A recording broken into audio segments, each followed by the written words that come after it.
Bon, y a-t-il, monsieur Fortinon, vous avez la parole. Je vous remercie, monsieur le maire.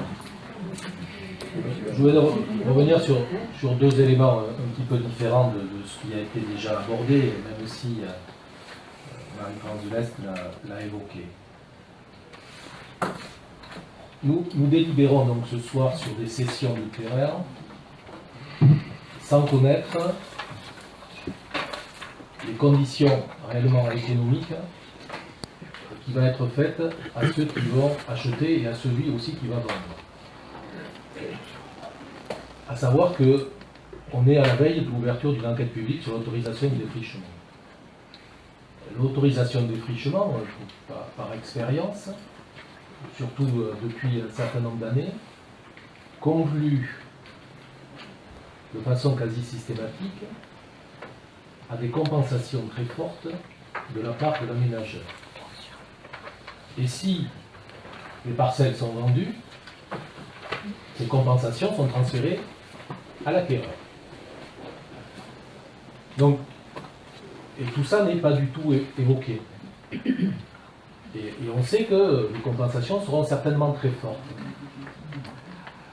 Par expérience, parce que bon, par ailleurs, je peux conduire des actes sur d'autres territoires, et je sais que, là aussi d'expérience, que le surcoût aujourd'hui de toutes les autorisations liées aux règles environnementales et aux autorisations de défrichement peuvent majorer le coût d'un aménagement de 15 à 25%.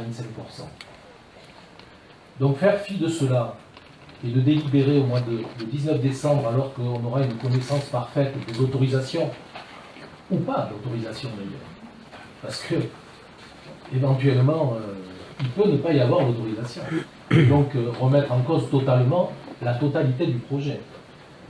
De signer des promesses de vente alors qu'on a cette épée de Damoclès, je veux dire qu'on a pourtant été dans cette commune servi par l'expérience. Il y a encore, parce que vous nous dites que qu'on délibère et qu'on n'est jamais amené à recommencer. Il y a intérêt à une mise en place de suite, je ne sais pas combien de fois on a délibéré dessus.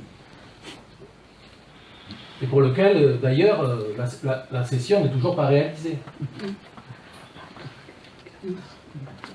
Et donc, on peut demain être confronté à la même difficulté. Et toutes les délibérations de ce soir annulées, sine die.